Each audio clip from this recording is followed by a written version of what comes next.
Bab 1341. Ini jelas pembakar. Semua orang yang melihat ginseng liar terkesiap. Ginseng liar ini memang sudah sangat langka sejak awal. Usianya saja sudah sangat berharga, apalagi ginseng liar yang berusia ribuan tahun. Barang semacam ini tidak dapat ditemukan di pasaran. Bahkan keluarga-keluarga kuno pun mungkin tidak memilikinya. Jika klan Fuma mampu menghasilkan ramuan obat bermutu tinggi, dapat dilihat seberapa dalamnya fondasi mereka. Ya ampun, ginseng berumur 1000 tahun. Langka sekali. Harganya setidaknya puluhan juta dolar Jepang, kan? Puluhan juta. Apa yang kau pikirkan? Ini benar-benar harta karun yang tak tertandingi. Sekalipun nilainya ratusan juta, tetap saja ada yang memperebutkannya. Ya ampun, hadiah senilai ratusan juta, lumayan mahal, ya. Ini terutama karena pemuda ini punya banyak wajah. Ini membuktikan bahwa wajahnya bernilai setidaknya beberapa ratus juta dolar Jepang. Akhirnya aku membuka mataku hari ini. Pemuda ini benar-benar jagoan super hebat. Semua orang terkejut dengan pemandangan ini dan mulai berbisik-bisik. Faktanya, mereka semua salah. Ginseng liar ini tidak sesederhana beberapa ratus juta dolar negara kepulauan. Kalau mereka bertemu dengan seorang Taipan yang sungguh-sungguh membutuhkan tanaman herbal penyelamat nyawa, sekalipun itu beberapa ratus juta dolar Cina, pasti ada orang yang memperebutkannya. Ini adalah obat yang benar-benar menyelamatkan nyawa. Obat ini benar-benar bisa menyelamatkan nyawa di saat kritis. Bisakah beberapa ratus juta membeli kehidupan? Kehidupan sebagian orang mungkin tidak bernilai begitu banyak uang, tetapi kehidupan sebagian orang lainnya sungguh berharga. Khasiat ginseng liar ini tidak kalah dengan Lingzi yang ditemukan Ye Feng sebelumnya. Tanpa basa-basi, ia menerima kotak itu. Namun, tak lupa menggodanya. Fuma-san, apa kau takut tubuhku tak sanggup menampung terlalu banyak wanita? Kau benar-benar memberiku tonik yang luar biasa. Dia hanya menggodanya, tapi tak menyangka Fuma Hayabusa akan mengangguk serius. Baguslah kau tahu. Anak muda memang seharusnya tidak terlalu memanjakan diri. Bahkan tubuh yang terbuat dari besi pun tak sanggup. Saat Ye Feng mendengar kata-katanya, dia tahu bahwa orang tua ini telah mendengarnya bermain-main dengan Fuma Jianwu di ruangan itu hari itu. Dia berkulit tebal dan tidak menunjukkan apapun. Namun, Fuma Jianwu berhati lembut. Ia berbalik dan membenamkan diri dalam pelukannya, tak berani menatap ayahnya lagi. Indra tajam Fuma Hayabusa menangkap noda minyak di tubuh putrinya. Ia kemudian melihat wanita yang gemetar bersembunyi di sudut dan langsung bertanya, apakah kamu mendapat masalah? Lagi. Wajah wanita itu kembali dipenuhi ketakutan. Tidak perlu, terima kasih. Ye Feng terdiam. Mengapa orang-orang ini menanyakan pertanyaan ini padanya? Apakah mereka pikir dia tidak sanggup menangani seorang wanita? Siapa sih yang mereka pandang rendah? Ye Feng mengobrol sebentar dengan Fuma Hayabusa dan dua orang lainnya. Saat itu, pesawat mengumumkan bahwa mereka siap untuk naik. Ye Feng memeluk bahu Fuma Jianwu dan berkata kepada Fuma Hayabusa, Fuma-san, jangan khawatir, serahkan putrimu padaku, aku janji tidak akan membiarkan siapapun mengganggunya, termasuk aku. Fuma Hayabusa bergumam dalam hatinya, justru karena aku memberikannya kepadamu, itulah aku khawatir. Petik 1. Akan tetapi, dia tetap menahan diri untuk terakhir kalinya dan tidak mengucapkan kata-kata ini. Dia hanya mengangguk. Kalau begitu, semoga perjalananmu aman. Fuma Jianwu cemberut dan segera berlari ke pelukan ayahnya sambil terisak-isak. Seolah-olah mereka dipisahkan oleh hidup dan mati. Bahkan Fuma Hayabusa tidak dapat menahan tangis melihat adegan ini. Ye Feng tidak terburu-buru. Baru setelah semua orang dalam antrian menaiki pesawat, mereka berdua melambaikan tangan kepada teman-teman Jepang mereka dan berbalik untuk menjalani pemeriksaan keamanan. Selamat tinggal, Jepang. Kali ini, Ye Feng tidak membeli kabin kelas 1, bukan karena dia tidak punya uang, tetapi karena tidak perlu. Seolah-olah dia bisa melarikan diri dari kabin kelas 1 jika sesuatu terjadi. Mereka berdua sudah memesan tempat duduk. Satu di dekat jendela, dan satu lagi di tengah. Saat itu, seorang penumpang pria sudah duduk di dekat lorong. Ye Feng melihat Fuma Jianwu sedang tidak enak badan, jadi dia membiarkannya duduk di dekat jendela, sementara dia sendiri duduk di tengah. Dia sedang memikirkan bagaimana menghiburnya. Pada saat ini, suara seorang wanita tiba-tiba terdengar dari samping. Tuan, bolehkah saya bertukar tempat duduk dengan Anda? Dia berbalik dan melihat bahwa orang yang berbicara itu sebenarnya adalah gadis bodoh yang telah berteriak padanya untuk mati di aula keberangkatan. Wajahnya sudah dicuci. Meskipun masih agak merah, seharusnya tidak apa-apa. Dia sedang berbicara dengan penumpang laki-laki yang duduk di lorong. Penumpang laki-laki itu awalnya tertegun, lalu mengerutkan kening. Kenapa aku harus bertukar tempat duduk denganmu? Wanita itu tidak membuang waktu untuk berbicara dengannya. Ia mengeluarkan setumpuk uang tunai dari sakunya dan berkata, tolong bantu saya. Terima kasih. Meskipun lelaki itu masih sedikit enggan, dia akhirnya mengambil uang itu dan pergi sambil membawa barang bawaannya. Wanita itu segera duduk di samping Ye Feng dan menyapanya, "Tuan Ye, tadi saya yang salah. Saya harap Anda bisa memaafkan saya." Ye Feng tidak peduli padanya. Ia menutup matanya. Namun, wanita itu tidak menyerah dan terus mendekatinya. "Tuan, ya, jangan khawatir. Aku sudah menghapus semua video yang kuambil. Kuharap kau bisa memberiku kesempatan untuk menebusnya. Apapun permintaanmu, aku akan menyetujuinya." Ia mengucapkan kalimat terakhirnya dengan sangat lambat, jelas mengisyaratkan sesuatu. "Bisakah kau diam?" Ye Feng sedikit kesal. Ia langsung menegurnya. Wanita itu buru-buru menutup mulutnya, tetapi setelah beberapa saat, ia tak kuasa menahan diri untuk berkata, "Tuan Ye, apakah Anda haus? Saya baru saja membeli 2 botol air di luar. Saya akan pergi ke toilet. Rasa apa yang kamu suka?" Sambil berbicara, dia mengeluarkan 2 botol minuman dari tasnya dan mengocoknya. Ye Feng tak tahan lagi, ia menatapnya dengan dingin. "Kalau kau berani bicara omong kosong lagi, aku akan melemparmu keluar dari pesawat." Wanita itu benar-benar ketakutan dan tidak berani mengatakan apapun lagi. Namun kakinya yang terbungkus stoking hitam terus bergesekan dengan kaki Ye Feng. Terlebih lagi, dia sengaja merobek stokingnya, sehingga memperlihatkan sehelai kulit putihnya. Bahkan Fu Majianwu, yang duduk di seberang, tak tahan lagi dan menegurnya, "Kau tak tahu malu. Dia sudah menolakmu, jadi kenapa kau masih mengganggunya?" Ngomong-ngomong, wanita ini benar-benar keras kepala. Meskipun ditegur seperti ini, dia tetap melakukan apa yang diinginkannya. Hal ini juga membuat Ye Feng dan Fu Majianwu merasakan apa artinya menjadi tak tahu malu dan tak terkalahkan. Tak lama kemudian, pesawat pun lepas landas. Ye Feng menunggu pesawatnya stabil sebelum dia pergi ke kamar kecil. Setelah selesai menggunakan kamar mandi, dia hendak membuka pintu dan pergi. Seorang wanita tiba-tiba memeluknya. Awalnya dia mengira itu adalah Fu Majianwu, tetapi ketika dia melihat itu adalah wanita itu, dia ingin menamparnya. "Apa yang kau inginkan?" Dia tak bisa menahan diri untuk mengumpat. "Tuan Ye, saya tahu saya salah, mohon maafkan saya." Wanita itu memeluk pinggangnya erat dan menampakkan ekspresi memelas. Bab 1342. "Apapun permintaanmu, aku akan menyetujuinya." Ye Feng tahu bahwa jika dia tidak mengatakan akan memaafkannya, wanita ini akan terus mengganggunya. Tak berdaya, ia hanya bisa mengangguk. "Baiklah, aku memaafkanmu, oke. Berhenti menggangguku." Dengan itu, dia mendorongnya dan hendak pergi. Namun, wanita itu tetap tidak melepaskannya dan menggesek-gesekkan tubuhnya. "Karena Tuan Ye sudah memaafkanku, aku jadi ingin tahu apakah kita bisa berteman. Aku bukan hanya perhatian, tapi juga hidup dengan baik dan tidak bergantung pada orang lain. Kau bisa mencobanya dulu." Ia menggigit bibir bawahnya dan mengedipkan mata pada Ye Feng. Kemudian, dia perlahan berjongkok dan hendak melepaskan ikat pinggangnya. Ye Feng buru-buru meraih tangannya dan menekannya ke dinding.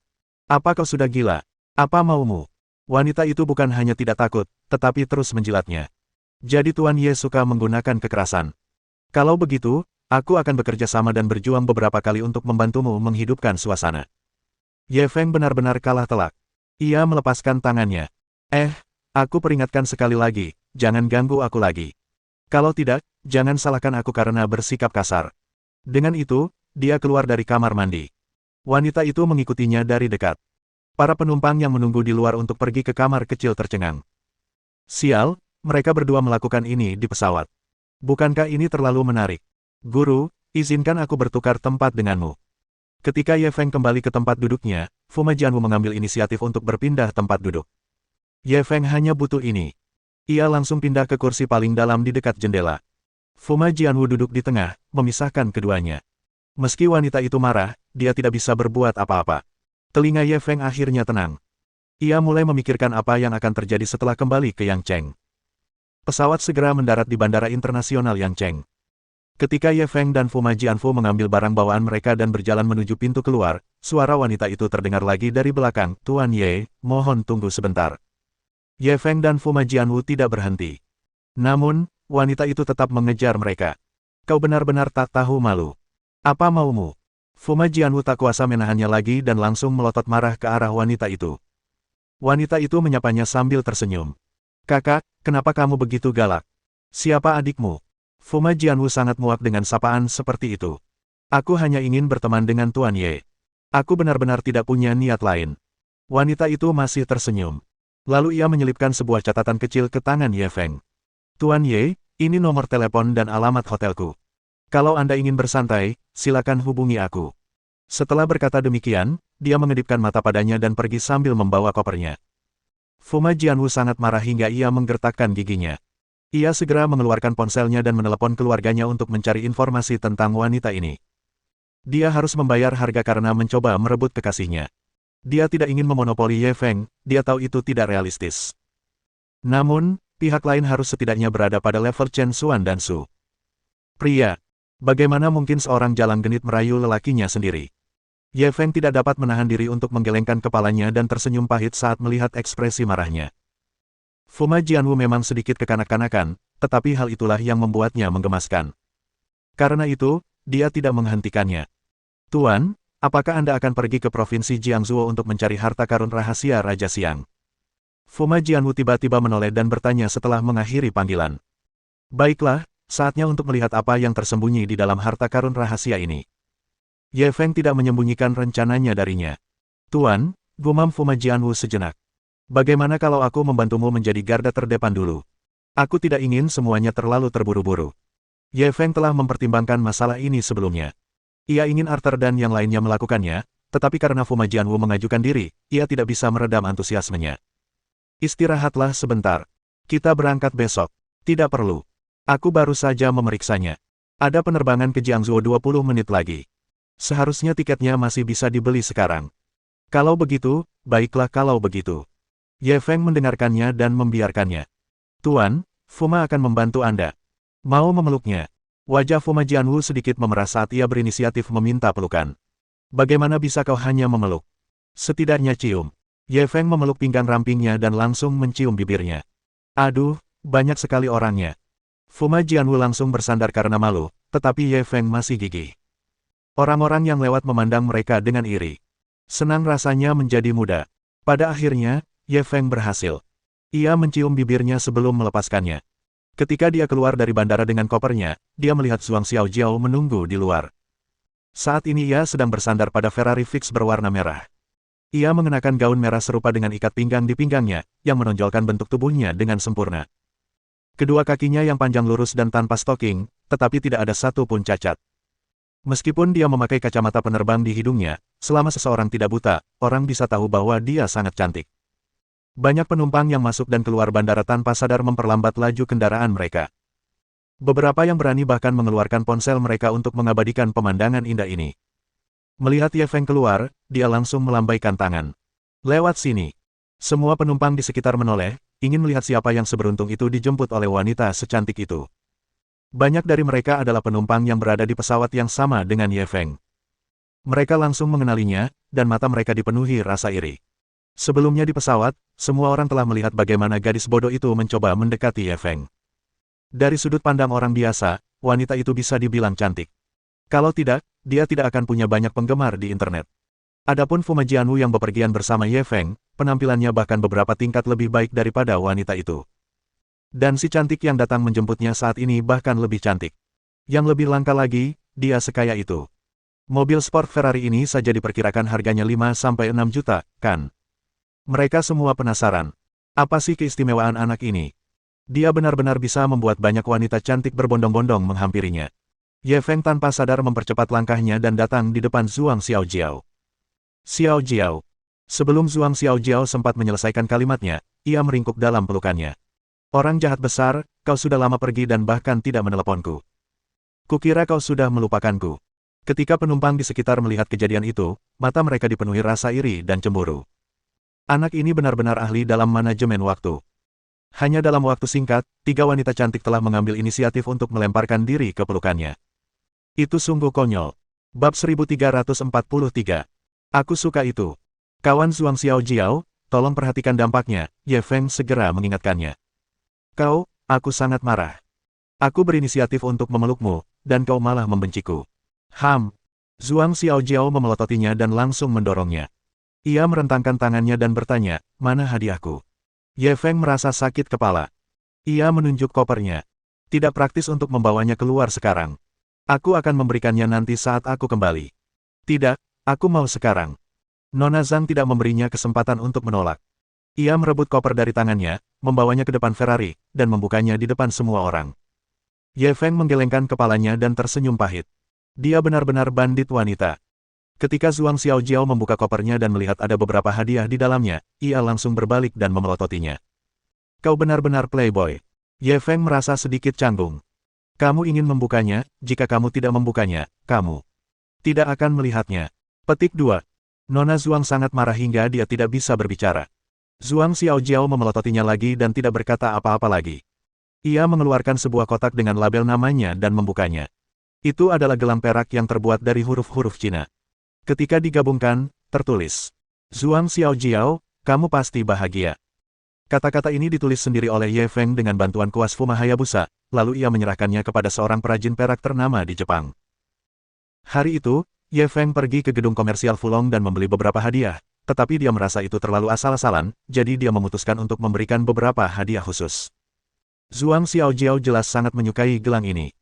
Wajah mungilnya langsung memerah, dan ia pun memaafkan Zhuang Xiaojiao yang bersikap playboy. Apakah kamu menyukainya? Ye Feng langsung bertanya. Ya, saya suka. Nona Zhuang merasa puas. Ia segera menyerahkan gelang itu. Bantu saya memakainya. Ye Feng memakai gelang itu di tangannya. Zhuang Xiaojiao terus menggoyangkan pergelangan tangannya. Ia sangat menyukainya. Terima kasih, Ye Feng. Hanya ucapan terima kasih. Apa kau tidak punya ungkapan praktis? Ye Feng langsung mengangkat alisnya ke arahnya. Lalu apa yang kau inginkan? Zhuang Xiaojiao mengedipkan mata besarnya padanya. Perlukah aku mengatakan ini dengan jelas? Ye Feng cemberut setelah mengatakannya. Ini bukan petunjuk, melainkan indikasi. Baiklah, aku akan memuaskanmu sekali. Zhuang Xiaojiao berjingkat mendekat. Ye Feng tidak menyangka wanita itu akan benar-benar setuju. Ia menunggu wanita itu berinisiatif menciumnya. Namun, pada akhirnya ia tidak mendapatkan ciuman. Malah, ia mendapatkan 2 jari. Zhuang Xiaojiao tersenyum dan berlari. Baiklah, aku sudah memuaskanmu. Ye Feng meletakkan tangannya di pinggangnya tanpa daya. Bukankah kau terlalu asal bicara? Zhuang Xiaojiao menatapnya dengan bangga. Kau pikir semudah itu mendapatkan ciuman dariku? Tergantung penampilanmu. Kalau kau tampil bagus, aku mungkin akan memberimu hadiah. Ye Feng bersandar di atap mobil mewah dan menatapnya. Lalu bagaimana kau ingin aku tampil? Zhuang Xiaojiao memiringkan kepalanya dan memikirkannya. Aku ingin kau mengajakku bermain, tapi karena kau baru pulang hari ini, aku tidak akan membiarkanmu lelah. Bantu aku menemukan tempat yang bagus. Kalau benar-benar enak, aku akan memberimu hadiah. Dengan itu, dia membuka pintu dan masuk ke kursi pengemudi. Ye Feng duduk di kursi penumpang depan dan bergumam pada dirinya sendiri, tempat untuk makan. Dia pernah mendengar dari Zhao Fulin tentang sebuah restoran masakan Huayang. Konon, tempat itu sangat terkenal dan dia harus membuat janji terlebih dahulu setiap kali pergi. Dia segera menelepon Zhao Fulin dan memintanya untuk membuat janji. Zhao Fulin mengeluh di telepon bahwa dia pergi makan dengan seorang wanita cantik segera setelah dia kembali. Ye Feng bercanda dengannya sebentar sebelum menutup telepon. Kemudian, dia memberitahu alamatnya kepada Zhuang Xiaojiao. Zhuang Xiaojiao menemukan restoran ini di GPS dan menyalakan mobil, menuju restoran Huayang. Lalu lintas di jalan menuju restoran ini sangat lengang, dan tidak ada batas kecepatan. Zhuang Xiaojiao ingin memamerkan keahliannya di depan Ye Feng, jadi dia mengemudi sedikit lebih cepat. Namun di mata Ye Feng, keterampilan ini seperti keterampilan siswa sekolah dasar.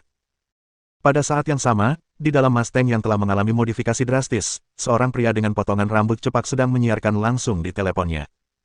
Namanya adalah Tang Seng, dan ia dijuluki Tuan Muda 13 Dua Cincin. Ia dulunya adalah seorang pembalap top di Yangcheng, tetapi ia kemudian ditangkap karena balapan dalam keadaan mabuk dan SIM-nya dicabut selama 5 tahun. Saat ia mendapatkan SIM-nya lagi 5 tahun kemudian, ia tidak lagi berkecimpung di industri balap. Oleh karena itu, ia memutuskan untuk memulai siaran langsung di platform memancing, terutama untuk melakukan beberapa ulasan mobil. Karena dia adalah seorang pembalap profesional dan telah meraih hasil yang baik, dia jelas lebih berwibawa daripada orang lain dalam hal ulasan mobil. Oleh karena itu, ia telah mendapatkan lebih dari 5 juta penggemar hanya dalam setahun, dan ia pun dianggap sebagai salah satu kritikus mobil terbaik. Selain mengumpulkan uang, ia kadang-kadang pergi balapan beberapa putaran, terutama untuk menarik perhatian penggemar. Taktik ini memang sangat efektif. Ketika penggemarnya berhadapan dengan penggemar blogger ulasan mobil lainnya, mereka merasa sangat superior, yang kemudian menarik gelombang besar penggemar setia. Saatnya memberikan beberapa keuntungan kepada penggemarnya hari ini, jadi dia mengendarai Mustang yang dimodifikasi itu untuk berjalan-jalan. Saudara-saudara tentara Tang, berikan like kalian dulu. Jika like-nya melebihi 5 juta, kami akan memilih satu pejalan kaki yang beruntung di jalan secara acak dan berlomba dengan mereka 2 kali. Sambil mengemudi pelan, ia berteriak kepada penggemarnya di ruang siaran langsung. Di kursi penumpang, ada seorang wanita berpakaian seksi. Dia mengundangnya untuk memeriahkan suasana. Banyak penggemar yang senang melihat wanita-wanita cantik berteriak di kursi penumpang. Suasana semakin menegangkan. Wanita ini sangat profesional dan langsung memasang ekspresi ketakutan. Kita akan segera balapan. Aku sangat takut. Ada sekitar 10.000 orang di ruang siaran langsung, tetapi setelah diejek oleh wanita ini, kekompakan mereka meningkat secara signifikan, dan jumlah suka meningkat. Seiring popularitasnya yang terus meningkat, semakin banyak orang yang berdatangan ke ruang siaran langsung. Komentar-komentar di bawah sudah membanjiri layar. Hahaha, aku suka melihat wanita ketakutan, jangan takut, aku akan melindungimu. Saudara-saudara, lakukan yang terbaik, jangan berhenti menyukainya, setelah 5 juta, biarkan saudara Tang membawa kita berkeliling 2 putaran. Dia akan menyiksa para pemula lagi, aku suka, setiap kali aku melihat orang-orang yang lewat dilecehkan oleh saudara Tang, aku merasa sangat senang. Aku ingin tahu siapa orang sial yang akan dipilih oleh saudara Tang hari ini, bagaimana ini bisa disebut sial, mereka beruntung dipilih oleh saudara kita. Bao, kurung siku tutup. Masih ingat pemilik mobil beruntung yang terakhir, awalnya, mereka masih meneriaki kakak Tang, tapi akhirnya, mereka tertinggal tanpa jejak, akhirnya, mesinnya terbakar, saya hampir mati tertawa. Ini hanya membuktikan kalau kemampuan kakak Tang memang luar biasa, mereka bahkan tidak mengejar ketika mesinnya terbakar, hahaha. Aku makin menantikan acara hari ini, kalau sudah waktunya, jangan lupa untuk melihat lebih dekat orang malang itu, aku ingin melihat ekspresinya. Tepat saat semua orang bertengkar satu sama lain, jumlah like telah melampaui 5 juta, dan jumlah orang di ruang siaran langsung mendekati angka 30.000. Bab 1344. Beraninya kau keluar dan mempermalukan diri sendiri dengan keterampilan ini. Saudara-saudara, kalian sungguh luar biasa. Aku sangat menyayangi kalian. Ketika Tang Seng melihat adegan ledakan di ruang siaran langsung, dia sangat bangga pada dirinya sendiri. Dia, Tuan Muda 13 Dua Cincin, adalah seorang pejuang hidup yang tidak dapat dikalahkan.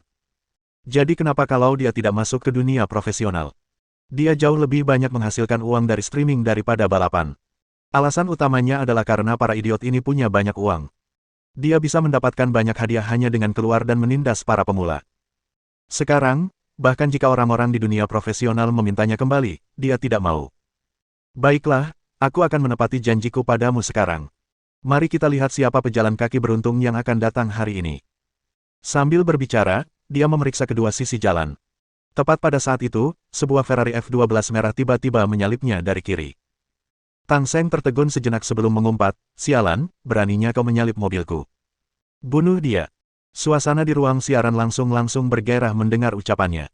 Ya, bunuh dia, aku paling benci anjing uang macam ini, memangnya kenapa kalau mereka kaya? Benar, memangnya kenapa kalau mereka pakai Ferrari, kalau kemampuanmu jelek, kamu cuma bisa disalahgunakan. Cepat kejar mereka, kurasa aku melihat wanita cantik sedang mengemudi, meskipun aku hanya melihatnya sekilas, dia tampak sangat cantik. Kakak Tang, asal kamu bisa menyalip Ferrari itu, aku akan memberimu 10 roket. 10 roket, sebaiknya kau simpan sendiri, asal kau bisa melampauinya. Ferrari, aku akan memberimu 100 roket sebagai bukti. Kurung siku tutup. Bunuh anjing emas Horium.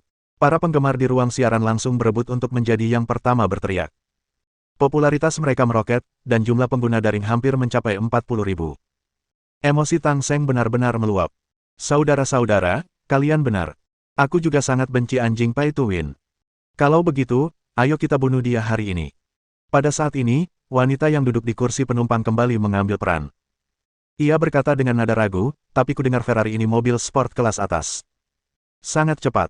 Lagi pula, kemampuan mengemudinya sepertinya cukup bagus. Pasti sulit untuk melampauinya, kan?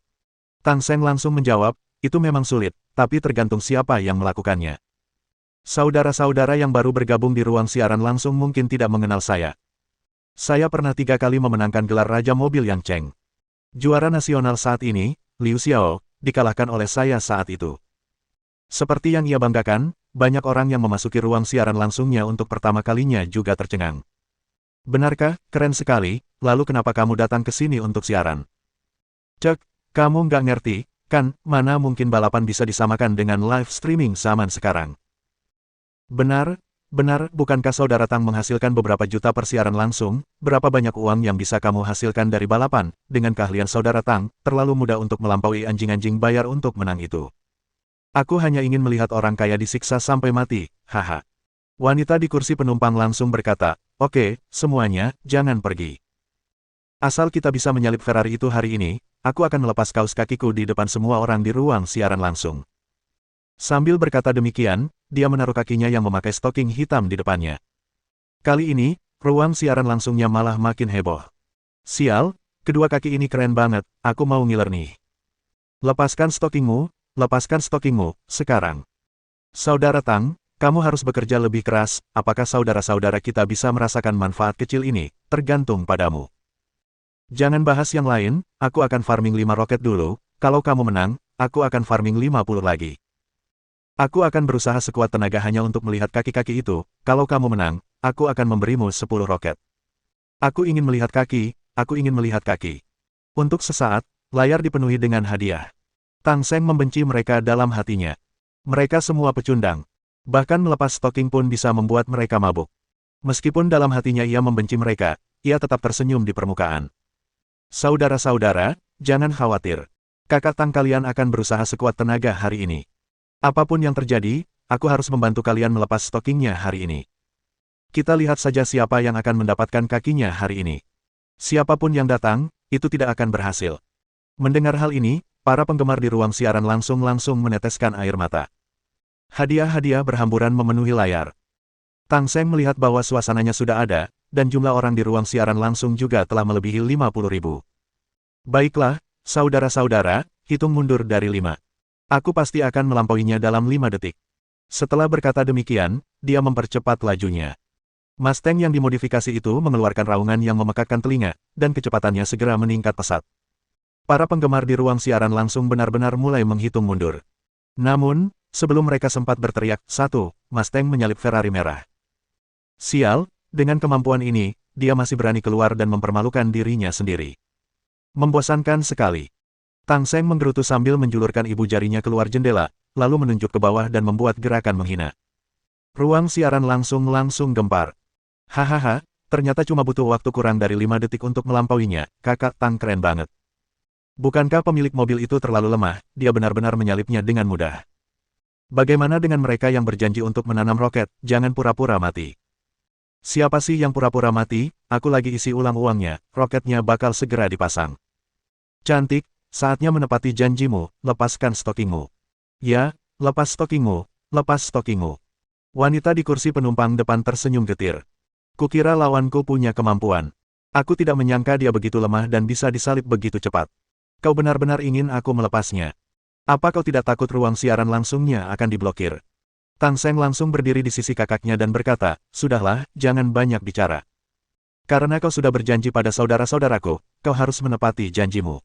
Cabut sekarang juga. Baiklah. Wanita itu mendesah tak berdaya dan mulai melepaskan stockingnya sedikit demi sedikit. Ruang siaran langsung kembali gempar. Sial, seru banget, aku hampir ngiler. Saudara-saudara, ini adalah sebuah keuntungan, kalian tidak akan bisa melihatnya di saluran lain selain saluran saudara Tang. Ya, yang belum memperhatikan kakak Tang, cepatlah dan perhatikan, jangan lewatkan anak harta karun ini. Saya bisa bermain dengan kaki ini selama setahun. Mobil ini sangat putih. Ye Feng baru saja mengobrol dengan Zhuang Xiaojiao tentang masakan Huaiyang ketika sebuah Mustang tiba-tiba menyalip mereka. Tidak hanya itu, pihak lain malah mengulurkan tangan dari dalam mobil dan memberi isyarat meremehkan kepada mereka. Zhuang Xiaojiao marah besar dan meledak. Beraninya kau meremehkanku. Lihat saja bagaimana aku menghadapinya hari ini. Selagi dia bicara, dia hendak menambah kecepatan. Ye Feng buru-buru menarik tangannya. Kau tidak bisa menyusulnya. Zhuang Xiaojiao menatapnya dengan marah. Jangan meremehkanku. Aku sangat terampil. Ye Feng menggelengkan kepalanya. Lihat mobilnya. Sudah dimodifikasi dengan standar yang sangat tinggi. Jelas sekali dia sudah berpengalaman. Lagi pula, tekniknya juga sangat bagus. Dari awal hingga menyalip, hanya butuh waktu kurang dari 5 detik. Ini bukan sesuatu yang bisa dilakukan orang biasa. Bab 1345. Jika kau ingin berlomba, bersiaplah untuk disiksa. Zhuang Xiaojiao sedikit putus asa setelah mendengar analisisnya. Apakah kita akan menoleransinya begitu saja? Bisakah kita menoleransi ini? Ye Feng langsung memelototinya. Karena orang lain sudah mengincar kepalamu, tentu saja, kita juga harus mengincar kepalanya. Meskipun kedengarannya menjijikkan, Nona Zuang senang mendengarnya. Kalau begitu, kamu yang akan menyetir. Baiklah. Ye Feng setuju tanpa ragu. Kalau begitu, aku akan menghentikan mobilnya dulu, kata Zuang Xiaojiao sambil menepi. Tidak perlu. Kita ganti saja seperti ini. Ye Feng menolak sarannya dan memberi isyarat untuk berganti posisi. Pertukaran seperti ini. Bukankah agak berbahaya? Zuang Xiaojiao ragu-ragu. Cepatlah. Tidak apa-apa, kata Ye Feng sambil membuka sabuk pengamannya. Melihat dia bersikeras, Zuang Xiaojiao tidak punya pilihan selain membuka sabuk pengamannya dan bersiap untuk berpindah tempat duduk. Aku akan memanggil 1, 2, 3, dan kau akan bangun. Ye Feng memberi instruksi lagi dan mulai menghitung, 1, 2, 3. Zuang Xiaojiao menunggunya memanggil 3 dan langsung menggulung pantatnya. Namun saat Ye Feng berteriak, 3, dia sudah berpindah tempat. Sebelum Zuang Xiaojiao sempat bergerak, ia merasakan seseorang duduk di bawahnya. Ia kehilangan keseimbangan dan duduk di atasnya. Oh! Ye Feng juga berteriak, tapi suaranya tidak terdengar seperti dia kesakitan, lebih seperti pipi Zuang Xiaojiao yang putih memerah dengan cepat. Bahkan telinganya pun memerah. Ye Feng, dasar orang jahat. Dia dengan cepat mencubit paha Ye Feng dan segera pindah ke kursi penumpang depan. Dia tampak baru saja duduk di atas sesuatu. Ye Feng segera berhenti tersenyum. Ia berbalik dan memberi instruksi. Kencangkan sabuk pengamanmu, kita akan segera balapan. Zuang Xiaojiao melotot padanya tetapi tetap mengenakan sabuk pengaman. Ye Feng menatap Mustang di depannya. Sudut mulutnya melengkung. Kau mau balapan? Bersiaplah untuk dilecehkan. Begitu dia selesai berbicara, Ferrari F12 langsung melaju hingga 200 mil per jam. So, Ferrari itu berubah menjadi kilatan petir merah dan melesat keluar.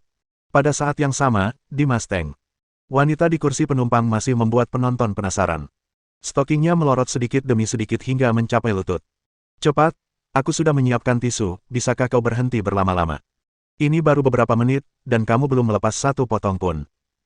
Aku sudah lepas celana, dan kau baru menunjukkan ini padaku, Kak Tang. Cepat dan desak dia terlalu lama. Para penggemar di ruang siaran langsung mulai tidak sabar. Tang Seng langsung berpura-pura marah dan memelototi wanita itu. Bisakah kau cepat? Saudara-saudaraku sudah tidak sabar lagi. Wanita itu langsung memasang ekspresi memelas. Kalau nggak ada hadiah, aku nggak bakal seneng pas lepasin ini. Kamu lambat sekali. Tang Seng langsung mengumpat. Lalu, ia berbalik dan berkata kepada para penggemar di ruang siaran langsung, kakak laki-laki mana yang akan memberinya 2 roket. Suruh dia cepat-cepat melepas bajunya agar kita bisa menemukan pejalan kaki beruntung berikutnya. Begitu dia selesai berbicara, beberapa roket langsung terbang ke ruang siaran langsung. Terima kasih atas roketmu, kakak. Aku punya kekuatan sekarang. Setelah wanita itu selesai berbicara, dia segera mempercepat langkahnya dan segera melepas sepasang stocking. Komentar-komentar di bawahnya langsung menjadi tidak sedap dipandang. Cantik, kamu jual stocking, aku mau yang kamu pakai. Kaki-kaki ini luar biasa, tipis dan putih, aku ingin sekali menggunakannya untuk naik sepeda roda 3. Kaki-kaki ini sangat indah, kamu menjualnya, aku akan memotretnya langsung. Dengan ini, siapa sih yang mau nonton balapan? Tang Seng membenci orang-orang pecundang malang ini dalam hatinya. Orang-orang rendahan ini hanya bisa menjilat layar internet. Ia sudah lama bosan dengan mereka. Aduh, saudara-saudara, para ahli itu benar-benar kesepian. Aku bahkan tidak bisa bertemu satu pun ahli. Aku ingin sekali bertemu lawan yang sepadan agar aku bisa memuaskan hasratku. Dia segera mulai pamer di ruang siaran langsung. Orang-orang di ruang siaran langsung juga menggodanya. Kak Tang, kamu keterlaluan, kamu tidak boleh seperti ini. Benar, kamu dulu pemain profesional, berapa banyak orang di Yangcheng yang bisa dibandingkan denganmu. Ferrari tadi terlalu lambat, bahkan belum sampai 5 detik, sudah disalip. Sampah semacam itu bahkan tidak layak untuk membawa sepatu kakak Tang. Tang Seng tersanjung oleh semua orang dan mulai merasa bangga. Saudara-saudara, aku tidak menyombongkan diri. Apa kalian percaya aku bisa melampauinya dengan mata tertutup? Sebelum dia bisa membaca komentar di bawahnya, dia merasakan kilatan merah menyambar di depan matanya, yang langsung membuatnya tertegun. Ketika ia melihat apa yang disebut petir itu, ia tertegun. Tanpa sadar ia bergumam, sial, kok bisa secepat itu? Komentar-komentar di bawah langsung meledak. Sial, sial, dia benar-benar disalip lagi. Mobil tadi kecepatannya setidaknya 200 mil per jam, kan, meskipun mobilnya sedikit di sini, tetap saja ini jalan kota, beraninya kamu ngebut begitu. Saudara Tang, Cepatlah dan kejar, lawanmu sudah datang, cepat dan kejar dia. Sial, roketnya baru saja habis, mereka langsung disusul begitu selesai. Bukankah ini terlalu mencengangkan? Ketika Tang Seng melihat komentar di ruang siaran langsung, wajahnya langsung menjadi gelap. Dia hanya membual di depan penggemarnya, mengatakan bahwa para ahli itu kesepian, tetapi dalam sekejap mata, dia malah ditampar wajahnya. Jika dia tidak membalasnya hari ini, dia pasti akan kehilangan banyak penggemar. Semuanya, tenanglah. Kupikir anak ini takut, jadi aku pelan-pelan saja. Karena dia ingin terus bermain, kita akan memuaskannya. Dia berpura-pura santai saat berbicara, dan banyak penggemar beratnya di ruang siaran langsung mulai membantunya. Benar, Saudara Tang hanya ceroboh, aku tidak menyangka anak itu akan menyerang kita secara diam-diam. Tentu saja, kalau kita tidak menggunakan serangan diam-diam, anak itu tidak akan punya peluang. Kakak Tang mulai serius, anak itu akan menderita hari ini. Ayo beri anak nakal itu pelajaran dan beritahu dia kekuatan pasukan Tang kita. Saudara Tang, 7.200 putaran untuk blok kedua, bunuh dia. Tang Seng menghela napas lega ketika melihat komentar di ruang siaran langsung sudah sedikit lebih normal. Saudara-saudara, hitung mundur dari 5 lagi. Mari kita lihat bagaimana aku bisa melampauinya. Sambil berbicara, tangan dan kakinya tak berhenti. Ia langsung memacu dengan kecepatan tertinggi. Selatan. Mustang segera berubah menjadi petir hitam dan mengejar Ferrari. Hitung mundur segera dimulai di ruang siaran langsung. 5. Mustang itu masih melaju kencang, dan deru mesinnya semakin keras. Para penonton di ruang siaran langsung merasakan darah mereka mendidih. Ferrari yang tadinya menghilang dari pandangan, perlahan-lahan muncul lagi di hadapan mereka. Wajah Tang Seng dipenuhi kegilaan saat dia menginjak pedal gas dengan keras. Mustang telah mengejar Ferrari dan akan menyusulnya dengan satu belokan. Namun, pada saat ini, Tang Seng dan hampir 60.000 orang di ruang siaran langsung tiba-tiba melihat sebuah tangan terulur dari jendela Ferrari di depan mereka. Lalu, tangannya tiba-tiba menunduk dan membuat gerakan menghina. Bab 1346. Dengan ini, dia masih berani menyesumbar bahwa dia adalah dewa balap yang ceng. Ini jelas merupakan serangan balik terhadap tindakan Tang Seng setelah menyalip mobil tersebut. Sebelum kerumunan sempat marah, Ferrari itu kembali melaju kencang. Dengan kibasan ekor yang lembut, ia berhasil melepaskan diri dari Mustang. Apalagi jarak antara kedua mobil itu makin bertambah. Hitungan mundur di ruang siaran langsung telah berakhir. Namun kali ini, Tang Seng tidak memenuhi janjinya seperti sebelumnya. Sial, apa yang terjadi? Kamu hampir menyusul, jadi kenapa kamu tertinggal? Salah, ini kesalahan besar, Saudara Tang belum pernah gagal sebelumnya, tapi kali ini, dia benar-benar gagal. Keterampilan anak itu benar-benar hebat, dia baru saja melaju dengan kecepatan 200 mil per jam, dan dia masih berani menambah kecepatan. Ya, meskipun tidak banyak mobil di jalan ini, mereka yang berani mengemudi dengan kecepatan lebih dari 200 mil per jam semuanya adalah ahli. Sudah berakhir, Saudara Tang telah diturunkan dari altar. Dengan begini, masih berani membanggakan diri sebagai dewa balap di Yang Cheng, sampah. Persetan denganmu, kembalikan roket yang sudah kuhasilkan. Ketika Tang Seng melihat komentar-komentar ini, dia mulai mengumpat dalam hatinya. Cucu-cucu ini benar-benar memanfaatkan situasi. Sebelumnya, ketika dia menindas para pemula, cucu-cucu ini disanjung habis-habisan, dan bahkan dia sendiri merasa malu karenanya. Sekarang setelah dia mengalami sedikit kemunduran, para bajingan ini mulai menendangnya saat dia terjatuh. Wanita di kursi penumpang segera membantunya merapikan keadaan. Jangan cemas, semuanya. Menyalip butuh strategi. Kakak Tang baru saja menguji anak itu. Seperti yang sudah kubilang, Ferrari ini tidak mudah disalip. Butuh banyak keterampilan. Namun, orang-orang di ruang siaran langsung semuanya marah dan tidak mau mendengarkan penjelasannya. Baiklah, berhenti bicara omong kosong, cepat dan menyusul kami lagi, atau kami akan langsung meninggalkan panggung. Benar sekali, kau menyombongkan diri begitu keras sampai langit berguncang, akhirnya, kau ditampar, cepat kejar mereka. Kalau kamu bisa menyalipnya, kita tetap berteman baik, kalau tidak, kita tidak akan saling kenal di masa depan. Jangan buang-buang waktumu, cepat dan menyusulnya, kalau kali ini kau masih bisa melampauinya, aku akan memberimu 100 roket. Wajah Tang Seng muram saat ia berteriak kepada orang-orang di ruang siaran langsung, tidak ada mobil di seluruh Yang Cheng yang tidak bisa kusalip. Kalian semua, buka mata lebar-lebar dan saksikan. Jika aku tidak bisa menyalipnya hari ini, aku tidak butuh kalian untuk menghentikanku. Aku akan keluar dari industri siaran langsung di masa depan. Setelah mengucapkan kata-kata kasar itu, dia kembali memacu kecepatannya dengan gila. Gemuruh. Gemuruh. Mesinnya mulai bergetar hebat seperti binatang yang melompat. Pemandangan di pinggir jalan bergerak mundur dengan cepat, dan mobil melaju dengan kecepatan 300 mil per jam. Kecepatan setinggi itu membutuhkan keterampilan pengemudi yang luar biasa. Jika ada kesalahan sedikit saja, mobil akan hancur dan pengemudinya akan tewas. Wanita di kursi penumpang sangat ketakutan hingga wajahnya pucat dan dia terus berteriak. Dia tidak berpura-pura.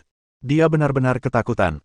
Akan tetapi, Tang Seng sudah dalam keadaan gila dan tidak peduli dengan hal ini. Di matanya, hanya ada Ferrari di depannya. Hong! Dalam pengejarannya yang gila-gilaan, jarak antara dirinya dan Ferrari semakin dekat. Tak lama kemudian, mereka pun imbang. Suasana di ruang siaran langsung menjadi hidup kembali. Hahaha, dia menyusul, sudah kuduga, kok kemampuan kakak Tang bisa selemah itu. Kakak Tang keren banget, aku bakal jadi penggemar beratmu nanti.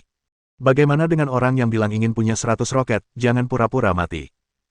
Jangan khawatir, aku di sini, bukankah dia masih belum menyusulnya, setelah kita menyusul mereka, yang tidak membunuh adalah cucunya. Kakak Tang, berikan sedikit usaha lagi dan langsung melampaui anak ini. Tang Seng tampak bersemangat. Ia menurunkan kaca jendela mobil dan berteriak pada Ye Feng, "Nak, apa kau masih mau sombong? Kau ingin berlomba dengan Tuan Seng Mu dengan kemampuanmu. Kau masih harus belajar beberapa tahun lagi." Satu-satunya tanggapan yang diterimanya hanyalah jari tengah dan senyum meremehkan. "Buka matamu dan belajarlah. Inilah balapan." Tang Seng hanya sempat mendengar kata-kata pihak lain sebelum dia melihat Ferrari melaju lagi. Terlebih lagi, kecepatannya luar biasa. Dalam sekejap mata, ia menghilang dari pandangan. Sial, bukankah keterampilan anak ini terlalu abnormal? Astaga, kalian semua lihat itu, anak itu terlalu cepat, ya. Kecepatan kakak Tang sudah lebih dari 480 km per jam, tapi dia tertinggal oleh anak itu dalam sekejap mata, seberapa cepat dia. Kurasa anak itu pasti melaju lebih dari 400 mil per jam, gila banget, ya. Ini jalan kota, dan Yang Cheng sedang macet, apa anak itu mau mati? Lebih dari 400 mil per jam, kalau ada kecelakaan kecil, anak itu pasti akan kehilangan nyawanya. Sudah berakhir, saudara Tang disiksa sampai mati, sungguh memalukan. Menurutku kemampuan kakak Tang sudah sangat mengesankan, aku cuma bisa bilang kemampuan anak itu jauh lebih abnormal, dia sama sekali bukan manusia. Hari ini, akhirnya aku tahu apa artinya memiliki gunung di balik gunung dan orang di balik orang. Ketika Tang Seng melihat komentar di ruang siaran langsung, seolah-olah wajahnya ditampar. Dia datang hari ini hanya untuk pamer, dan dia juga bisa mendapatkan uang. Siapakah yang mengira bahwa dia akan bertemu dengan orang mesum seperti itu di tengah jalan? Secepat apapun dia, lawannya selalu bisa lebih cepat darinya. Seolah tak ada batasnya. Namun, pada titik ini, dia tidak punya jalan keluar. Kalau dia tidak bisa mengalahkan anak itu hari ini, dia tidak akan punya muka untuk menyiarkannya lagi. Saudara-saudara, ayo kita nyalakan roketnya. Kita lihat bagaimana aku bisa mengejar anak itu. Dia menggertakkan giginya dan hendak menambah kecepatan lagi. Namun, pada saat ini, Ferrari yang telah meninggalkannya muncul lagi di hadapannya. Apa yang terjadi? Aku tidak menambah kecepatan. Mungkinkah mobil anak itu mogok? Tang Seng tercengang. Namun, dia segera mendapat jawabannya. Sial, anak itu benar-benar memundurkan mobilnya, memalukan, ini benar-benar memalukan. Sial, apa ini tidak terlalu menamparkan wajah, dia ingin menempelkan wajah saudara Tang ke tanah dan menggosokkannya. Dia mungkin berpikir dia terlalu lambat, jadi dia kembali untuk menunggunya, aku hanya tidak tahu apa yang akan dilakukan saudara Tang sekarang. Kakak Tang mungkin sedang merasa sangat tidak nyaman sekarang, ini terlalu memalukan. Ambil jalan pintas, apa-apaan ini, kamu benar-benar membiarkannya berjalan seperti anjing. Tang Seng bukan satu-satunya yang menyadarinya. Bahkan orang-orang di siaran langsung pun menyadarinya. Ferrari itu tidak melambat, juga tidak mogok. Malah, ia bergerak mundur. Ini sungguh penghinaan yang nyata. Mata Tang Seng merah padam, dan ekspresinya menjadi sangat garang. Bajingan, apa kau mempermainkanku? Tepat saat mobilnya hendak mendekati Ferrari. Pihak lain mempercepat lajunya lagi dan menyalipnya dengan selisih setengah mobil. Lalu, seberapapun ia berakselerasi, ia selalu disalip oleh mobil lain yang hanya separuhnya. Separuh mobil yang tersisa bagaikan jurang yang tak pernah bisa ia seberangi. Bab 1347. Penghinaan, ini jelas penghinaan. Kondisi mental Tang Seng benar-benar hancur. Ia memukul-mukul setir dengan marah. Bajingan, pergilah ke neraka, dia tiba-tiba meraung, memutar setir, dan menabrak Ferrari itu. Wanita di kursi penumpang jelas tidak menyangka dia akan segila itu. Ia langsung menjerit memekakkan telinga. Orang-orang di siaran langsung juga tercengang. Kolom komentar tiba-tiba berhenti. Mustang itu melaju dengan kecepatan lebih dari 300 mil per jam, dan begitu dekat dengan Ferrari sehingga orang biasa tidak akan mampu bereaksi tepat waktu. Kedua mobil itu hampir bertabrakan dan hancur bersama. Namun, pihak lain tampaknya telah meramalkan tindakannya. Saat Mustang menabrak Ferrari, Ferrari tiba-tiba melaju kencang dan meninggalkannya jauh di belakang. Pekik. Mustang meleset dari sasaran dan langsung kehilangan kendali. Bannya berdecit di jalan. Untungnya, keterampilan Tang Seng memang luar biasa. Akhirnya, ia menstabilkan mobil dan memarkirnya di pinggir jalan. Ferrarinya sudah lama menghilang. Tang Seng bersandar di kemudi dan terengah-engah. Dia baru saja kehilangan akal sehatnya saat itu, itulah sebabnya dia melakukan itu. Sekarang setelah memikirkannya, dia merasakan ketakutan yang tak kunjung hilang. Ruang siaran langsungnya riuh, dan kebanyakan dari mereka mengumpat. Sialan, kakak Tang, dasar bodoh, kalau nggak mau hidup, jangan ganggu orang lain. Benar sekali, kalau bukan karena keahliannya yang luar biasa, dia pasti sudah dibunuh olehmu tadi. Kamu masih manusia, kalau nggak bisa menang, kamu bakal main curang, kan, aku pasti buta karena jadi penggemarmu. Orang idiot macam ini harus dilarang mengemudi seumur hidup, kalau tidak, cepat atau lambat, dia akan membunuh seseorang, aku akan kehilangan status penggemarku. Keluar dari sini, uang yang kuberikan padamu dulu akan kujadikan makanan anjing, mati saja. Idiot, pergilah ke neraka. Jumlah pemirsa di ruang siaran langsung anjlok. Pada puncaknya, ada 80.000 orang yang menonton pada saat yang sama. Dalam sekejap, hanya tersisa 10.000 orang. Jumlah penggemarnya juga berkurang 60.000 hingga 70.000. Meskipun ia memiliki jutaan penggemar, kebanyakan dari mereka hanya mengikutinya secara sepintas dan tidak biasa menonton siaran langsungnya. Puluhan ribu orang di ruang siaran langsung semuanya adalah penggemar setia siaran langsung tersebut. Mereka adalah penggemar yang pasti akan mengikutinya setiap hari. Dia kehilangan 60 hingga 70 ribu dalam sekali jalan. Kerugian ini bisa dibilang sangat besar. Tang Seng buru-buru meminta maaf kepada para penggemar, berharap dapat mempertahankan bagian yang tersisa. Akan tetapi, dia belum pulih dari keterkejutan di hatinya.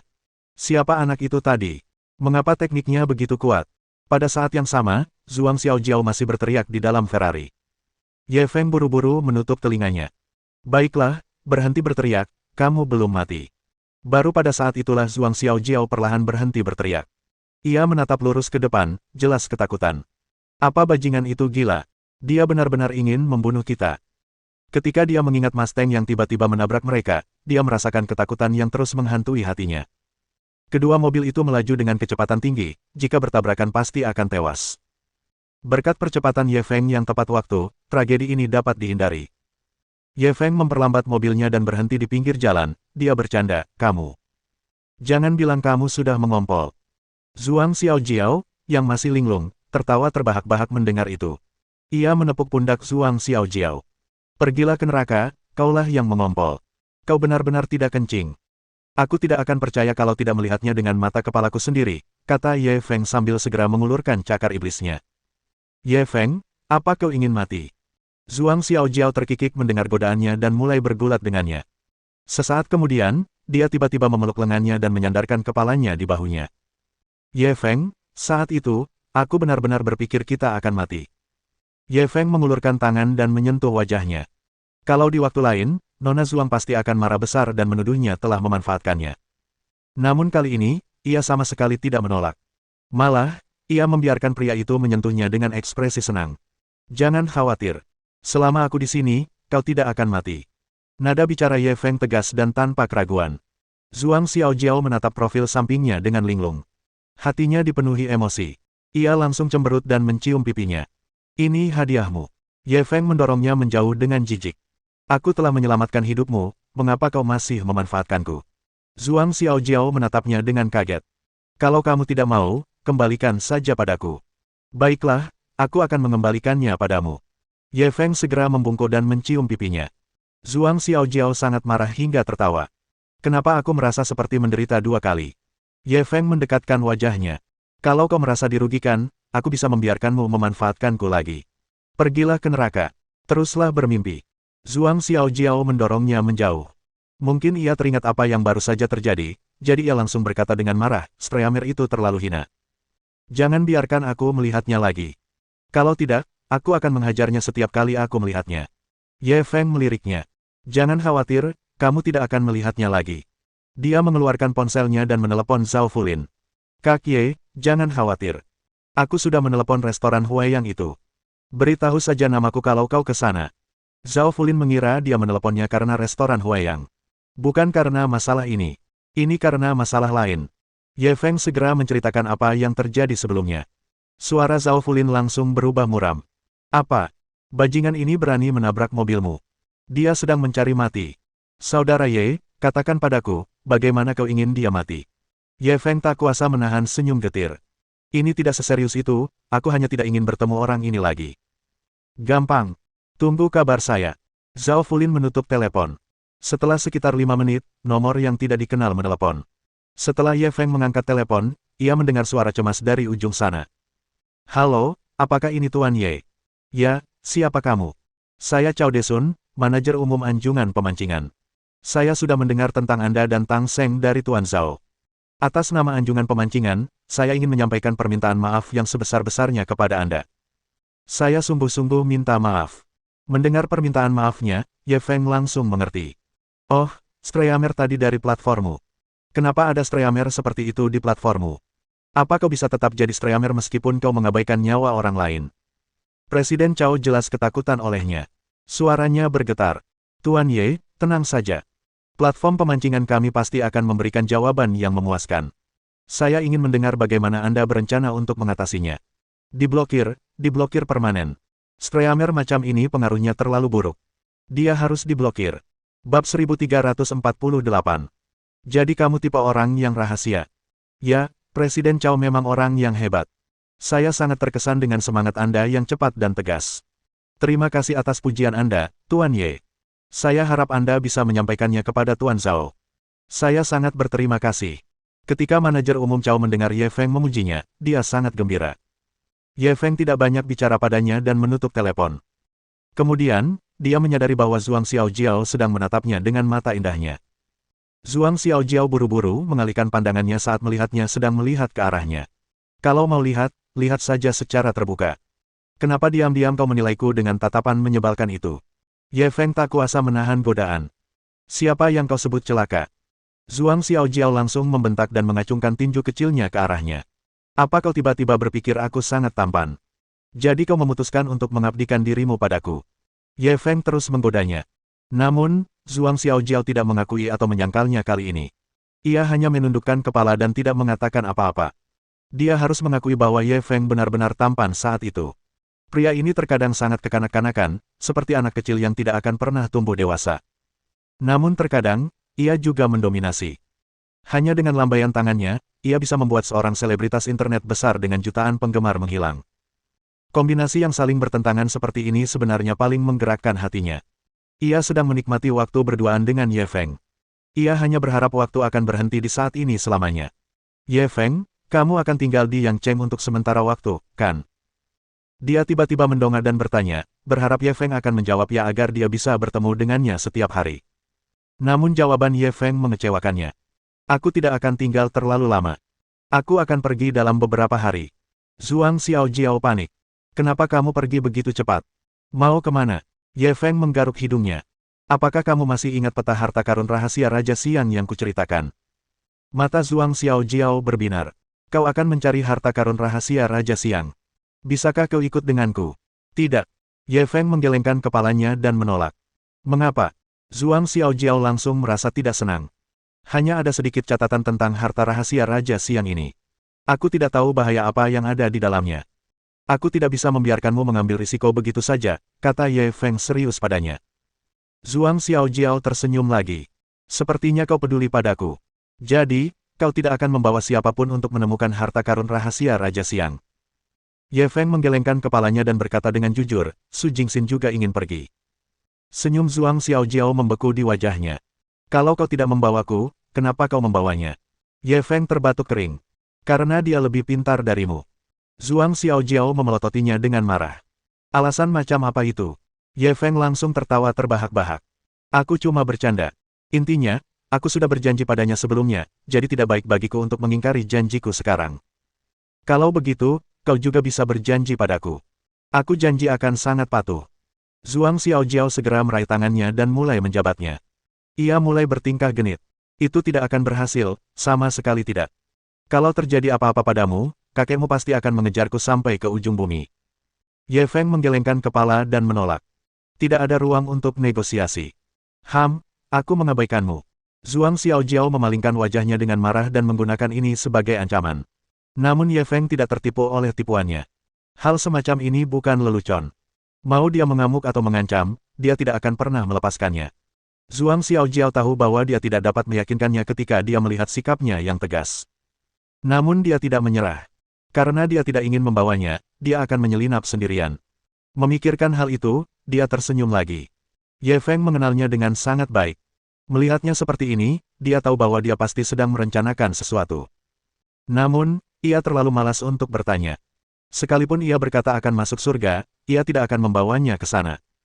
Mereka berdua kemudian pergi ke restoran masakan Huaiyang dan makan. Makanan di restoran ini memang lezat. Nona Zhuang berteriak bahwa dia ingin menurunkan berat badan sambil makan sampai mulutnya penuh minyak.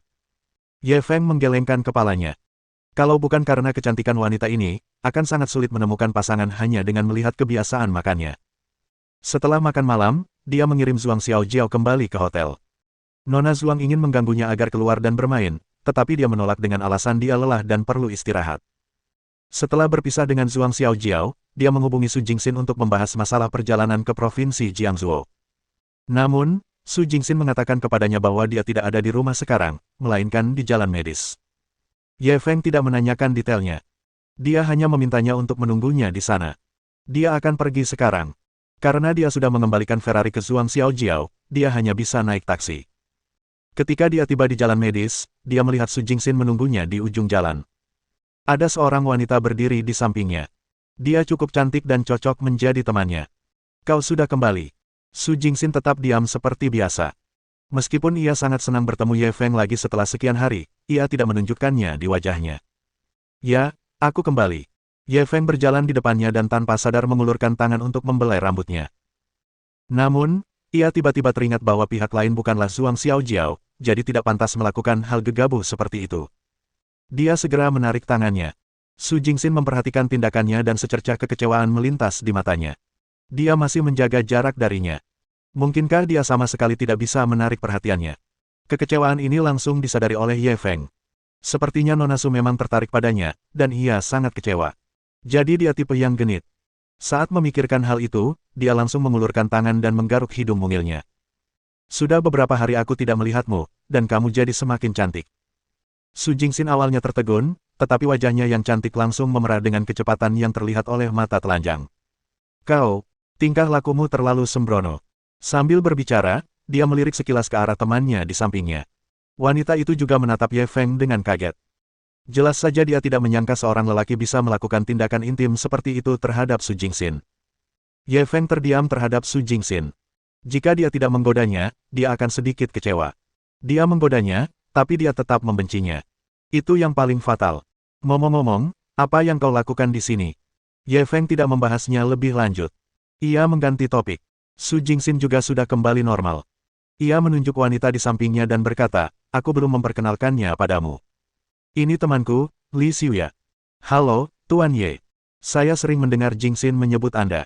Setelah bertemu Anda hari ini, Anda memang pria yang tampan. Wanita itu segera mengulurkan tangannya dengan anggun. Ye Feng juga menjabat tangannya. Su Jingxin langsung mendorong Li Xiuya. Omong kosong apa yang kau bicarakan? Kapan aku sering menyebutnya? Li Xiuya mengangguk dengan tangan di belakang punggungnya. Yah, tidak sering. Kamu hanya menyebutkannya 3 atau 4 kali sehari. Wajah Su Jingxin memerah lagi. Ia langsung mencubit pinggangnya. Aku akan menghajarmu sampai mati kalau kau bicara omong kosong lagi. Bab 1349. Seberapa ilahikah resep ilahi? Kedua gadis cantik itu bermain-main seolah tak ada orang di sekitar. Ye Feng jarang melihat sisi kekanak-kanakan Su Jingxin. Jelas sekali wanita ini memiliki hubungan yang baik dengannya. Setelah mereka berdua selesai bermain-main, Su Jingxin akhirnya kembali ke penampilannya yang bermartabat dan elegan. Xiuya bilang ada seorang tabib di jalan ini yang punya resep awet muda. Khasiatnya sangat bagus. Dia ingin aku mencobanya. Ye Feng melirik Li Xiuya. Kecantikan. Resep ilahi. Seberapa saleh. Li Xiuya mengangkat tangannya dan menyentuh pipinya yang halus dan lembut. Lalu ia melanjutkan, biasanya aku yang merawat kulit di sini. Bagaimana menurutmu kulitku? Ye Feng menyentuh hidungnya dengan acuh tak acuh. Sekalipun efektif, seharusnya tidak berlebihan seperti yang kau katakan, kan? Li Xiuya menggelengkan kepalanya. Kalian para pria tidak sehebat kami para wanita dalam hal perawatan kulit. Aku sudah mencoba hampir semua kosmetik dan metode perawatan kulit di pasaran, tapi aku sama sekali tidak bisa dibandingkan dengan dokter hebat ini. Su Jingxin juga menimpali, ya, aku mendengar dari Xiuya bahwa banyak wanita kaya dari Yang Cheng antri untuk berobat ke sini. Benar-benar efektif. Petik 2. Ye Feng melihat mereka berdua telah dicuci otak. Ia menggelengkan kepalanya sambil tersenyum pahit. Kalau begitu aku akan pergi bersamamu untuk memperluas wawasanku. Tidak masalah, tapi nanti kalau kamu masuk, jangan ngomong sembarangan. Tabib suci Liu itu sedang tidak enak badan. Kalau kamu membuatnya marah, dia akan mengusirmu. Li Xiuya masih khawatir, jadi dia memberinya beberapa nasihat. Ye Feng langsung setuju, tetapi dia tidak terlalu memikirkannya. Dia ingin melihat berapa nilai pembohong tua ini. Mereka bertiga kemudian berjalan menuju jalan medis. Jalanan itu dipenuhi toko-toko obat Cina. Begitu mereka masuk, mereka langsung mencium aroma obat yang kuat. Menurut pengantar Su Jingxin dan Li Xiuya, jalan medis ini adalah salah satu jalan paling terkenal di Yangcheng. Ada banyak toko obat yang telah berdiri selama ratusan tahun dan mendirikan cabang di sini. Lagi pula, ada banyak dokter terkenal di sini. Banyak pejabat tinggi sering datang ke sini untuk menemui dokter. Sepanjang jalan, Ye Feng melihat banyak mobil mewah dan orang-orang dengan aura luar biasa. Tabib suci Liu yang sedang mereka bicarakan membuka sebuah apotek di jalan pengobatan, yang disebut Aula Huichun. Konon setiap jengkal tanah di jalan medis ini bernilai sangat tinggi, dan harga sewa per meter perseginya mencapai 1.000 yuan. Aula Huichun luasnya lebih dari 100 meter persegi, yang berarti biaya sewa bulanannya lebih dari 100.000 yuan. Tidak akan mudah untuk mendapatkan kembali uang sewa itu. Kalau masih bisa menghasilkan keuntungan, maka keuntungannya akan terlalu besar. Tak heran jika banyak orang yang mengatakan bahwa uang wanita dan anak adalah uangnya paling mudah diperoleh. Ketika mereka bertiga berjalan memasuki Aula Huichun, aula itu sudah penuh dengan orang, dan semuanya adalah wanita. Ada juga beberapa pria di antara mereka, tetapi mereka berpakaian lebih genit daripada para wanita. Tidaklah realistis untuk mengatakan bahwa mereka pria. Jadi, saat Ye Feng masuk, dia langsung menarik perhatian semua orang. Ye Feng agak malu, tetapi demi mengetahui latar belakang tabib suci Liu ini, dia tetap mengikuti mereka masuk. Sebelum dia datang, Su Jingxin dan Li Xiuya sudah menerima nomor mereka. Mereka hanya perlu mengantre di sini. Menurut mereka berdua, setiap orang harus membayar 1.000 yuan di muka sebelum mereka bisa mendapatkan nomor. Dan Dokter Ilahi Liu juga akan memberikan dosis resep yang berbeda-beda sesuai dengan kondisi kulit setiap orang. Mengenai jumlah pasti yang harus dikeluarkan, masih harus melalui diagnosis Dokter Ilahi Liu. Kisarannya antara 10, 20 ribu, hingga lebih dari 100 ribu. Singkatnya, harganya sangat mahal. Ye Feng mendecak lidahnya karena heran. Dia bahkan ingin membuka apotek seperti ini. Sangat mudah untuk menipu seorang wanita. Terutama wanita kaya, mereka seperti gunung emas. Tepat di sebelah selatan Huichun Hall, ada sebuah tempat tidur tunggal.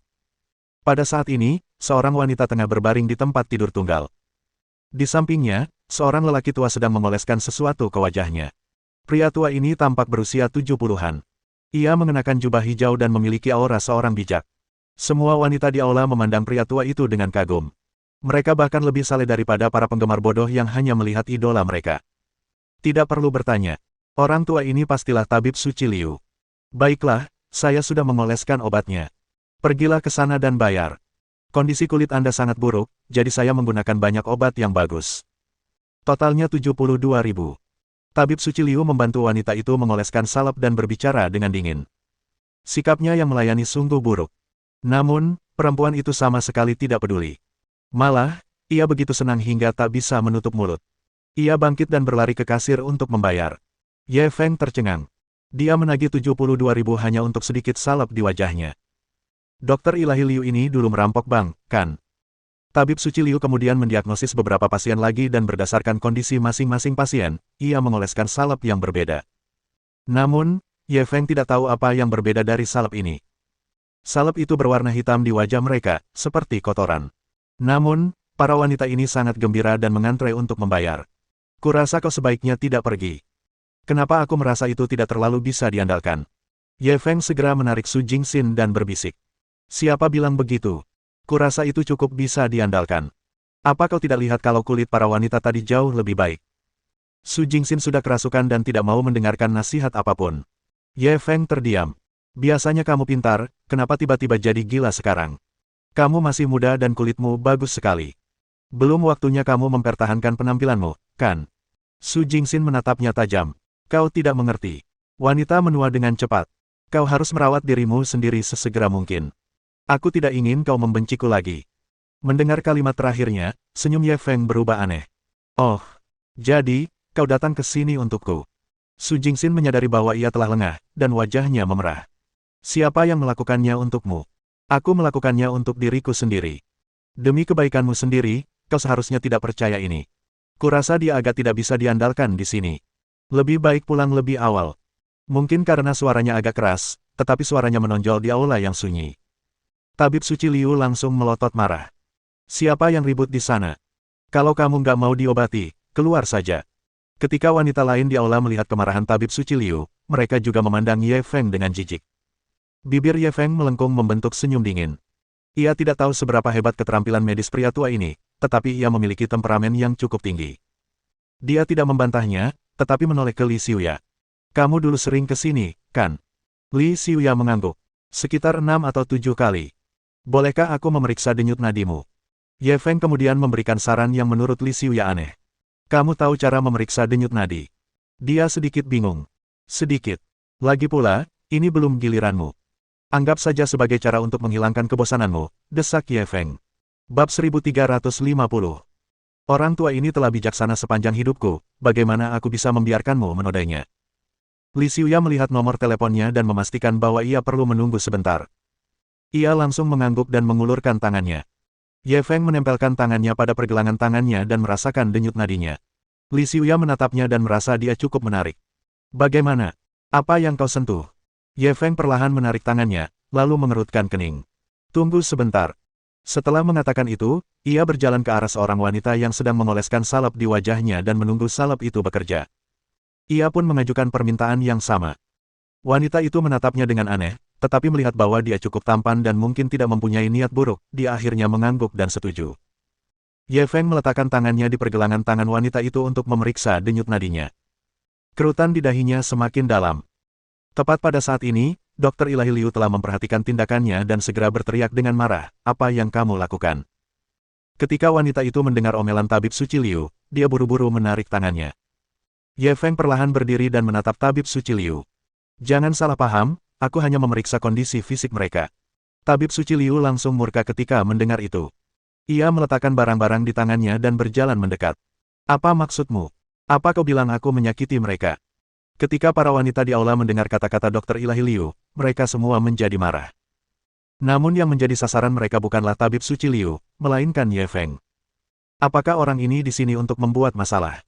Mengapa tabib suci Liu mau menyakiti kita? Benar, kulitku memang buruk sebelumnya, tapi aku harus 2 kali berobat di tempat Divine Dr. Liu. Siapa yang tidak iri padaku sekarang?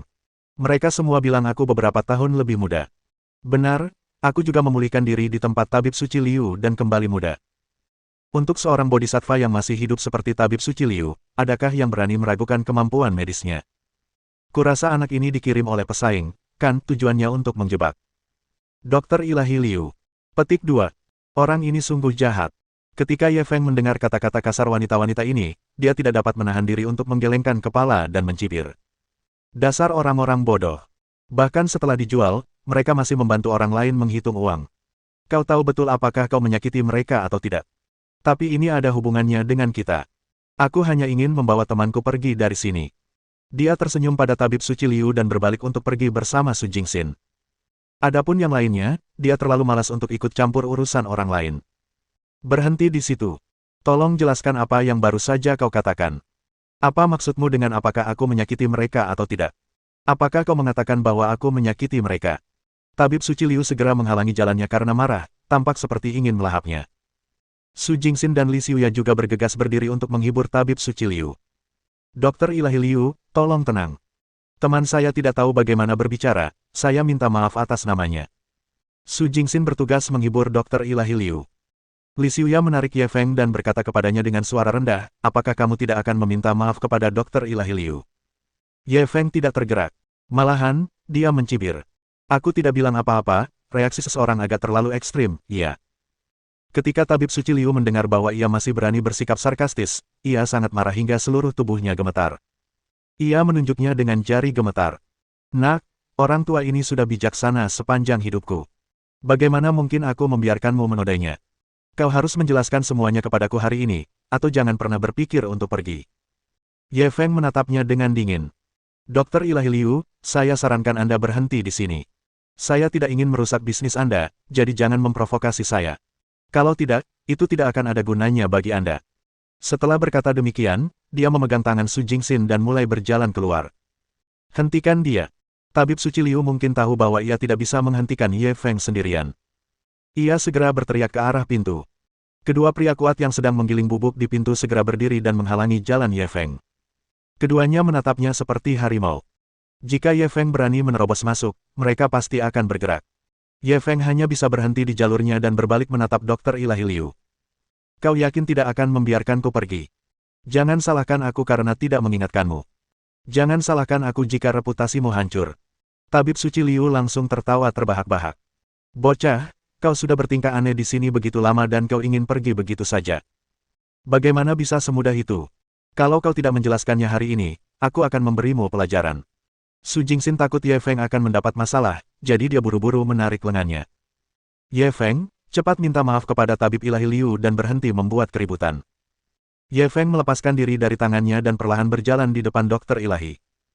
Liu, baiklah, kalau begitu aku akan menjelaskannya padamu. Sambil berbicara, ia perlahan berjalan ke deretan lemari obat dan menunjuk kotak berlabel akonit. Kalau tidak salah, pasti ada akonit di dalam obat ajaibmu itu, kan? Kelopak mata Dokter Ilahi Liu berkedut tetapi dia tidak menyangkalnya. Jadi bagaimana jika ada? Bibir Ye Feng mengerucut, lalu ia menunjuk kotak lain berlabel Fritillaria. Di dalam obatmu, seharusnya ada Fritillaria ini, kan? Alis Tabib Suci Liu semakin berkerut. Ya, kenapa? Apa yang ingin kau katakan? Senyum di wajah Ye Feng semakin lebar. Baguslah kau berani mengakuinya, kalau begitu kau sudah membaca herbal klasik Shenong. Secerca kebingungan melintas di mata Tabib Suci Liu, tetapi ia segera mengangguk dan mengakui, tentu saja. Saya banyak membaca, buku kedokteran apalagi yang belum saya baca. Meskipun kebingungannya hanya sesaat, Ye Feng tetap menyadarinya. Orang ini jelas belum pernah membaca buku ini sebelumnya. Karena kamu bilang sudah membaca buku herbal Shenong, kamu pasti tahu kalau di dalamnya ada 18 reaksi balik dan 19 ketakutan, kan? Dia terus maju selangkah demi selangkah. Tabib Suci Liu melihat sekeliling dan langsung terbatuk 2 kali. Tentu saja aku tahu. Ye Feng langsung menggelengkan kepala dan tersenyum. Kalau begitu, bisakah kau memberitahuku apa saja 18 pemberontakan dan 19 ketakutan itu? Dokter Ilahi Liu langsung tercengang oleh pertanyaan itu dan tidak dapat berbicara untuk waktu yang lama. Kelompok wanita yang hadir langsung menampakkan ekspresi bingung. Mengapa sepertinya Tabib Suci Liu bingung dengan pertanyaan pemuda ini? Dokter Ilahi Liu melihat ekspresi semua orang dan langsung cemas. Kalian ingin aku mengatakannya, jadi aku akan mengatakannya. Siapa yang tidak tahu permainan anak-anak seperti ini?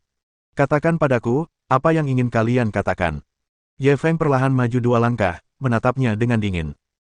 Yang ingin kukatakan adalah kau belum pernah membaca kurang dari Shenong herbal klasik lebih besar dari, kau tidak tahu apa itu 18 pemberontakan dan 19 ketakutan. Kau bahkan tidak tahu pengetahuan dasar ini, dan kau masih berani menyebut dirimu seorang tabib dewa. Suaranya nyaring dan kuat. Ditambah dengan tatapan matanya yang tajam, suaranya sangat mengintimidasi. Tabib Suci Liu begitu ketakutan hingga ia mundur 2 langkah dan hampir tersandung kursi. 2 wanita di sampingnya segera menangkapnya dan mencegahnya mempermalukan diri sendiri. Tabib Suci Liu buru-buru menenangkan diri dan memelototi Ye Feng lagi. Memangnya kenapa kalau aku belum baca buku yang kau sebutkan? Ada begitu banyak buku kedokteran di dunia ini. Bagaimana mungkin aku bisa membaca semuanya? Kau sudah lama menggangguku. Apa maksudmu? Ye Feng menatapnya dengan dingin. Yang ingin kukatakan adalah, selama kau membaca 2 buku kedokteran, kau akan tahu pengetahuan dasar tentang 18 pemberontakan dan 19 ketakutan. Kau seharusnya tahu bahwa khasiat obat akonite dan fritillaria saling bertentangan. Jika keduanya disatukan, keduanya akan sangat beracun. Suara mendesing. Aula itu langsung meledak. Mohon dukungan dari omom ante-ante sekalian, buat subscribe atau sharekan novel Mimin ke Facebook kalian, agar channel Mimin bisa terus berkembang. Dengan begitu, Mimin bisa lebih semangat untuk up novel seru lain ke depannya. Buat teman-teman yang sudah subscribe dan sharekan novel Mimin, Mimin ucapkan terima kasih sebanyak-banyaknya.